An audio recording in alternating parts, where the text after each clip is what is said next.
Welcome back to more episode 2 Eternal Punishment, Lone Shadow this time. So yeah, last time we saw Shiori try to take on the Joker by herself by luring them out. And we'll see how well that goes, because we haven't seen her yet.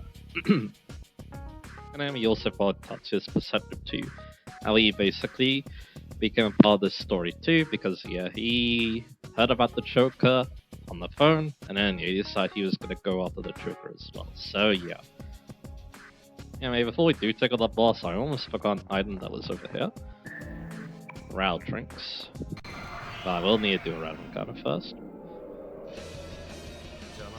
That wouldn't be too bad. So yeah. And to use the good old Agidines here. I also have Frailer, but yeah, that doesn't work too well here because yeah, they are two different enemy groups.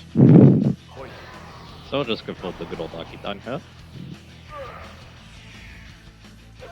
Hey, this is more rank on Apollo, which is nice. Because that could be useful for what's coming up. So we'll do that, and that'll be it. We should be good at taking the boss. But basically full health. SP, it's gone down by quite a bit, but I don't think we'll be attacking so much in this fight, so yeah. I will say, I don't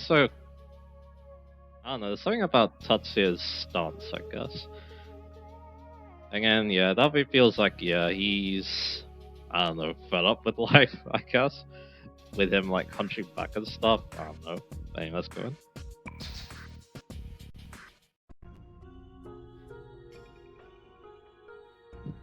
So now, yeah, more story, huh? And yeah, this will probably be the main focus for today. Anyway, this stream again. I was so sick of it. It's all because of... Actually, no. This will be, Shiori, what is that? The stream again. I was so sick of it. It was all because lately I've been doing research on number 501 right after getting off work and slept well. When I leaned my back on the wall next to a VIP floor entrance, I started lucid dreaming while upright. A golden butterfly danced around the room that was encircled by pillars.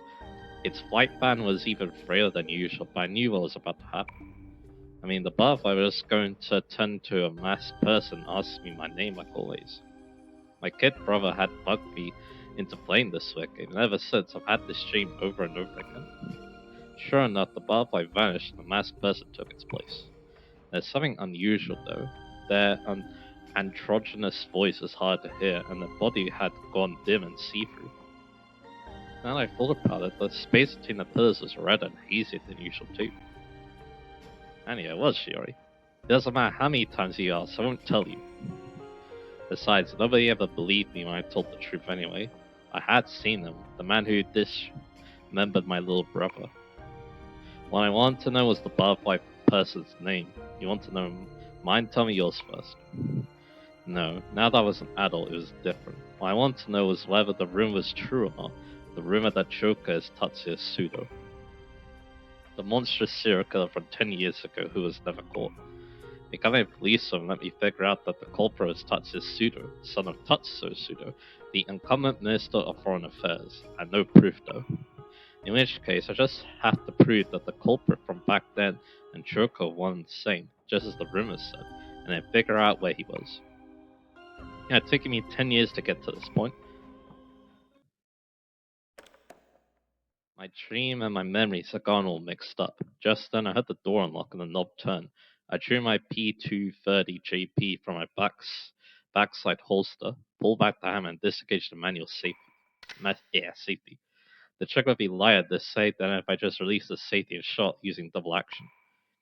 Ever since the investigation bureau from number 501 was formed, the order of all officers to be armed have been officially given to the juvenile division, a cooperating jurisdiction. The entrance opened quietly, and a tall shadow entered the dim dance floor, matched up by lighting. He carried a cylindrical weapon turned over in his hand.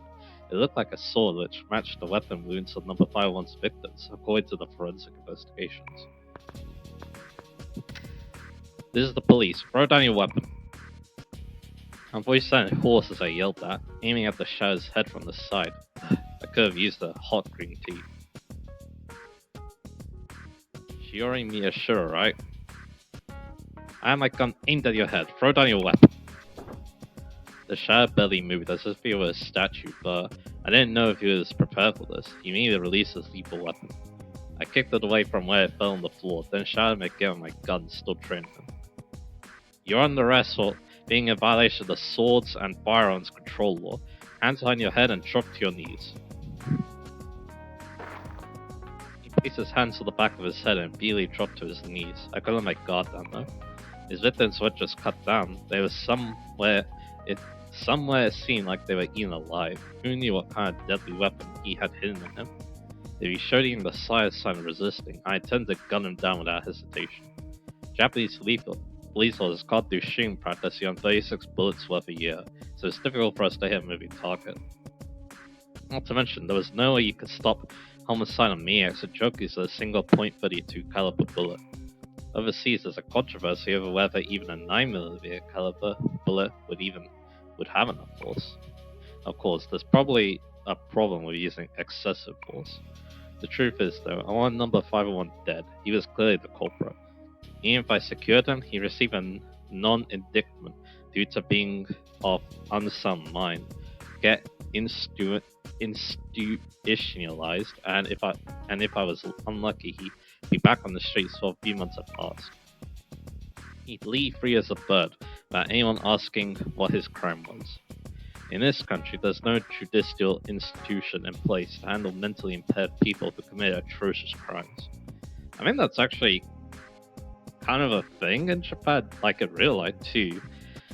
Something to do with that. I think it might have something to do with, like, you know, I don't know, something I might have heard in, like, might have been something I heard about when, you know, watching videos about Japanese visual novels, but anyway. I don't know, it sounds familiar, that's all I'm going to say about that, but anyway.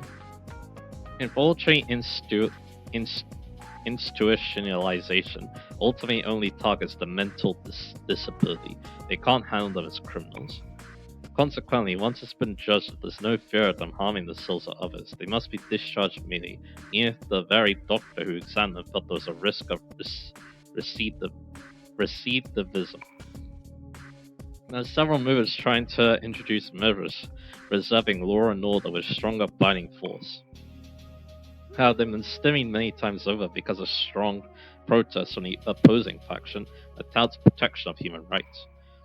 So then what about the human rights of the victims? The rights of the victims who one day had their uneventful but happy lives ripped from them all of a sudden, and of those left behind.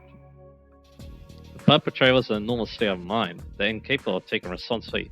Are you gonna tell me to frickin' accept that? My loved one's life and future were unreasonably stolen, and the man responsible gets protected in the name of human rights?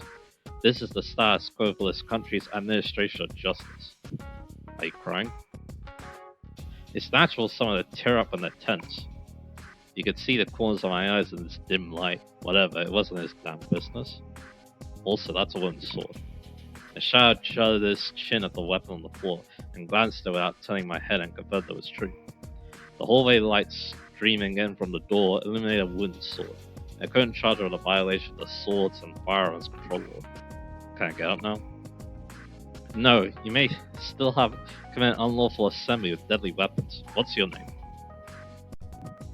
Tatsuya Suo.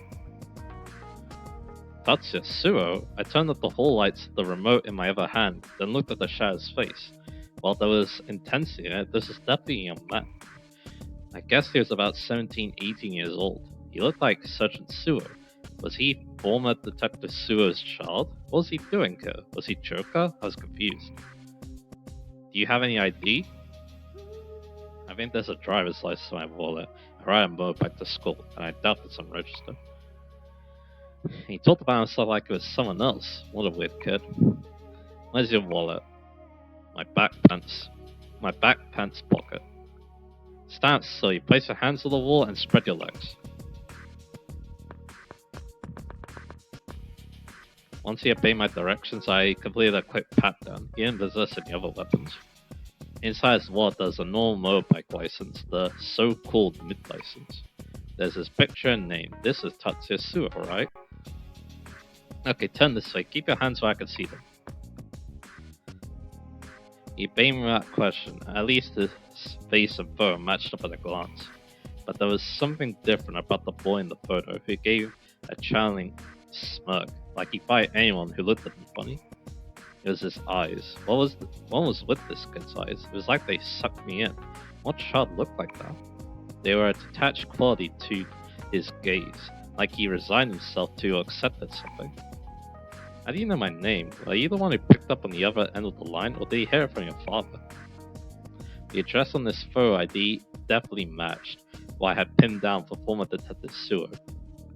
No doubt about it, this kid was his son and such as Seward's little brother.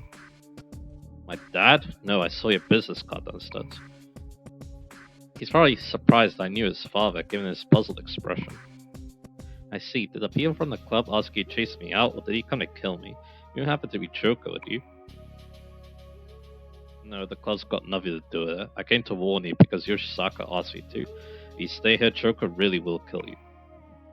Do you mean the advance notice? If you know about that, then hurry up and go home. You don't understand it, Goal. Your gun won't do a thing. The next time I found myself staring blankly at the center of his chest. It took me several seconds to comprehend that he had seized my handgun along my right hand and pulling in close.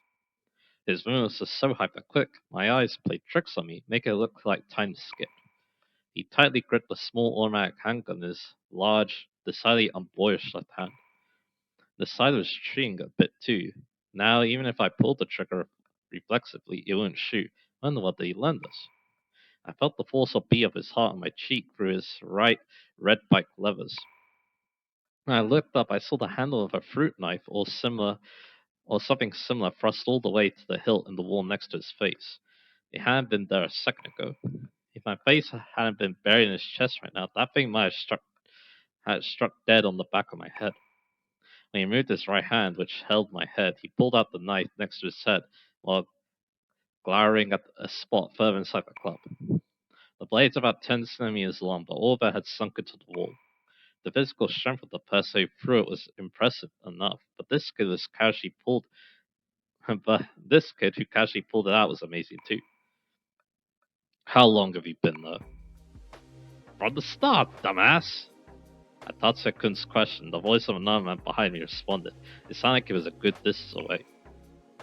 It's been a long time since I had a booze. Here I was just thinking over a drink or five about how to axe that broad, where you get right in the frickin' way. The voice's owner, number 501. It seemed that until this boy came, he'd been alone with him in the dark. When I arrived, I verified that there wasn't anyone in the dance hall. When did he get here? A chill ran up my spine. When I twisted my body around as if to shake off my fear, Tatsuya-kun removed the hand that had been restraining me.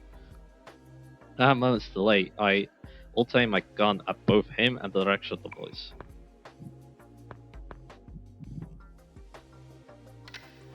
Neither of you move. Throw down your weapons.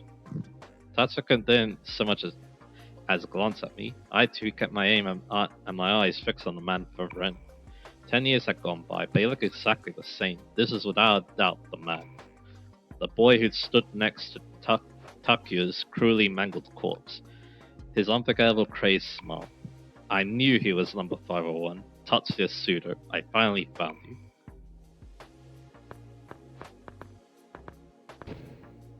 And you can tell this is taking place in the past because he's not dead yet. So yeah.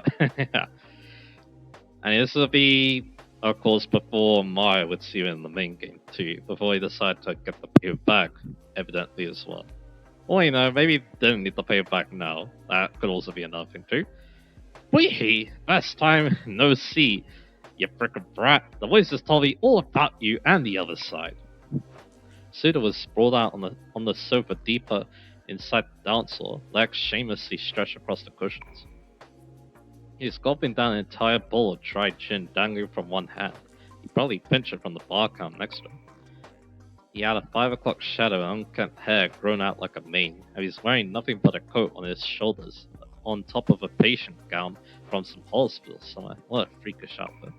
He was carrying a cylindrical weapon in his left hand, with his unsheathed Japanese steel. I could arrest him in flagrant delicto for this alone.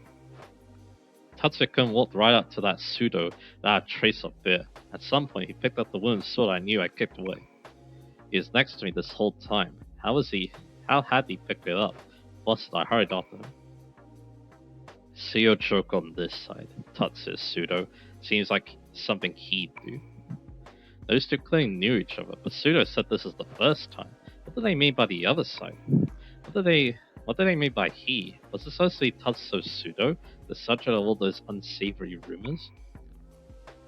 I'm a stand-in, a stand-in. Just till the real one graces you with his awakening. The real joke ain't me. You know that best of all, though, wouldn't ya? Yeah, Jun isn't a filthy murderer like you. You're Tatsuya Pseudo. You can't just take Joker's place. yeah, true. He ain't got an ugly mug like me. Thanks for the tip, you frickin' brat. Why needs a mask? Joker's mask. Pseudo uttered a vulgar snicker and gulped down the rest of the bottle. The booze that spilled out from his mouth tracked down his throat and drenched his blood-stained hospital gown. The one gracing him, Joker's stand-in, wonder what did they know that I didn't. Pseudo, it's not too late. You can still start over. Don't listen to his voice any longer. Start over? I don't know what the hell you're talking about, but even 10 years ago this piece of shit killed a whole lot of people. You can't bring the dead back to life. I thought I shouldn't say anything like that, but right then all I could do was scream it out. It didn't matter if he turned over a new leaf, it still wouldn't bring Takuya back. Tatsuya couldn't glance back at me with a slightly shocked expression. You know that thermodynamics first law thing? It's all heat energy. There's only so much of it to go around, and you can't change for all you got. Get it? There's a fixed volume of energy in the universe. It's all just got a different form. That's how it is. This fate shit's just the same. You got one guy who gets to be all happy, so the other guy's gotta be unhappy to make up for it. Like the meals you eat, right? You probably can't polish off, right? In return, some asshole starves to death somewhere else in the world. Ah, I get it now. The voices are amazing. Voices. That broad's kid brother, he was your stand-in. My stand-in? That day you little shits changed your fate and ran off with your tails tucked, you got axed by me in your stead. You get it, right? Tatsuya couldn't watch my face of wide eyes while listening to his story. I couldn't take my eyes off him either. Takuya was this boy's replacement? Incoming phone call. I got an order to kill Maya Amano. The moment Pseudo said that, a shadow that looked like a crimson figure flared up from Tatsuya-kun's body and assaulted Pseudo. A black figure seethed out from Pseudo's body too. The two men all of a sudden were locked in mortal combat. Over Tatsuya-kun and Pseudo's heads, the shadows clashed in the same form. Scarlet and sable flames intertwined and whirled all through the dance floor like two snakes trying to swallow each other whole. Several bullets had been left on the counter, exploding, and alcohol fume flames ran over the countertop.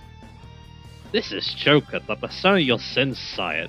How do you like it? Looks just like you. Lay just one thing on mine and I swear I'll hunt you down and kill you like the dog you are. Every time and every world. And whose fault is it that bitch died, huh? Whose fault is it the other side got blown to hell? Shut up. You killed them all. I almost feel sorry for them. Take a good hard look at my persona's happy frickin' face. Loser. Murderer. Pseudo. Oh yeah, get mad. Get madder. Let the voices take you. Voices, brat. Voices. Voices, voices, voices, voices. And now we get to fight them. So yeah, there was a lot of revelations right there, but yeah, they'll talk about it more in a bit anyway. This is drunk Tatsuya Pseudo, which is very funny. I like the fact that he gets a different name, so yeah. You can't contact them, so yeah, don't need to worry about that. So, he's immune to fire, so you can't use Lucky 9. So our next best bet is probably Gigantic Fist. I can also try Rayla. I doubt that's gonna do more damage though. He is more annoying than anything, especially for this Tatsuya. If you are lower level, then yeah, I probably suggest ranking up until you get Apollo's last skill. Say that did like 180. Let's try Gigantic Fist. And yeah, you can also use Magatomas in this fight too. They're kind of perfect because yeah, they're only single target loss, so yeah. Actually they're a little less. Anyway, he likes to use Venom Needle, which poisons. So yeah. Luckily it didn't rank her. So yeah, Rayla might actually be better here, so let's try using it again. And yeah, if we run out of SP, we can obviously use the Tracer. Then use Venuel again. He dodged this time, very nice. That's why I got the antidotes, by the way. And yeah, even if he had to like keep healing the poison, it's okay because he has Nova Kaiser, which doesn't do anything to you. So yeah, it basically just wastes his turn. So let's go for another one. Yeah, that seems to be doing a bit more. Then he goes for Palimpa, which also doesn't do anything. So yeah, let's go again. So we'll hit him again. His Joker, which is the strongest attack, but it didn't do that much, so that's good. So just keep hitting him. Like so. Here's Nova Kaiser again. And yeah, can't do anything because it's a nuclear attack. So I'll keep going.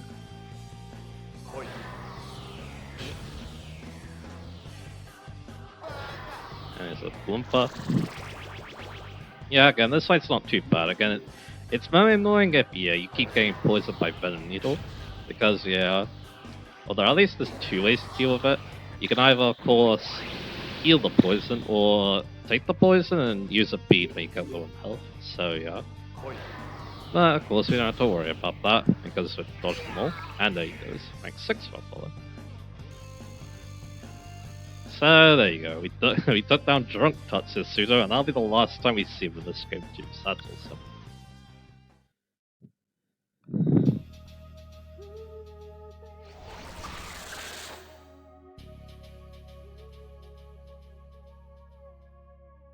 The charred dance was choked with smoke. Tatsukin stood in its center with slumped shoulders and let the water gushing from the sprinklers strike him. Pseudo's sword thrust into the floor in front of me brought to mind a grave marker. In the rain, he was a solitary silhouette reminiscing on a lover lost a long, long time ago.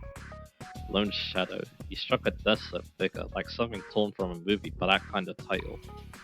Maybe the fury I caught a glimpse of a moment ago had been a dream. The flames had already been extinguished, but no fire alarm had gone off. Had one not been installed or was it turned off? Either way, there was a violation of the fire service act.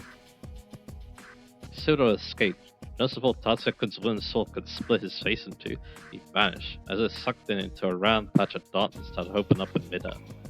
For a long time after that, Tatsukun stood stock still, and just watched him. We are both soaked from head to toe. At last, head still bowed, he pulled out the sword Pseudo left behind a moment, subdued. What was her brother's name? Takuya. If he had lived, he would be about your age. Anything else when he died? It was a sweltering summer night, 10 years ago, August the XX, on the grounds of the shrine in Rengadai. I found them. Suda had just thrown Takuya's head into the underbush and was about to run away. And that's the day. How could this be? So yeah, basically what he's getting at is that just like the other side, someone else was attacked by Pseudo on that day. So basically, I think that's partly why, again, similar events are going on too. In this game, I feel like it's partly the reason. Of course, the main reason is someone, of course, influencing things, I should say, but anyway. Tatsukan faced looked like he wished he could be anywhere but here. The golden retriever that Takuya and I kept when we were kids often had that look when our mom got mad at him. This kid could never be someone's pet dog. He is more like a wounded lion who had removed himself from the pride. Very thing. The only people who ever believed me when I faced Pseudo's face were your father and one other police officer. Your father promised he'd arrest Pseudo. 3 days after that, your father was discharged for accepting bribes. Reportedly, he accepted multiple bribes in compensation for disclosing investigation info to organized crime groups. It was complete bullshit. Your father had been served by Pseudo's father and another police officer. His partner betrayed him. Damn it, there's no stopping it now. This isn't my story to share, but I wasn't fair to get him to tell me everything he knew and spill my guts too. Whatever burn this kid was carrying, I wanted to share it. I couldn't help but feel that if I didn't, he'd end up falling into a bottomless hell. I was sure he was just barely keeping his balance on a very thin edge, much like that blade he now had in hand. There's no way it was okay for a teenage boy to make a face like that. But you know, it was only just recently that I learned that myself. I always held a grudge against your dad. That's how I became a cop. I thought the police weren't trustworthy. I'm sorry, your father was a fine police officer. He took responsibility for a crime he didn't commit to protect you, your brother, me, and his backstabbing friend with Suda. He must have killed on the side. Oh. I might just have made things worse. I don't have the silver key to open the door he had shut tight. I wagered the only one who did was my armor. Whether with a wire or whatever, I wanted to meddle anyway and pick that lock open. I'm so sorry. What Suda said was true. It's my fault your little brother died. At that point, I still had no concept whatsoever of the conscious size or palpable weight of the sins he shouldered. And yeah, to be continued. And yeah, that'll be it. Welcome back. How was your trip? Perhaps you have come to understand Master Tatsu's suffering ahead. I'll keep the memory shot in my care, so in the event you would like to review it, please let me know. So there we go. So yeah, we could talk a little bit about what transpired there. So yeah. Now we know that Shiori, that's how Shiori and Tatsu meet up, which would be important for Lone Shadow 2, let's just say. And yeah, now we know like a little bit more about the events that lead up to this game. Like for example, just like the other side, there was an incident at the shrine. This time, I mean, not necessarily the shrine, but I'm gonna assume that that's what happened. Where Takuya got killed, and that was supposed to be, reminiscent of the attack that Tatsuya did, or Sudo did against Suo in the other side. So and then that's why Tatsuya Suo feels very guilty about that, because again, he thinks that he's at fault for what's happening here, which again we'll get into more about later. And we also get to learn a bit more about Tatsuya's father too, because he's kind of important too, actually. Because we know that he kind of got disgraced a little bit. At least that's like the hint of what we got. So hey, you get to learn a little bit more about that, which is pretty interesting as well. So so a lot of interesting things to think about with this, isn't that? But anyway.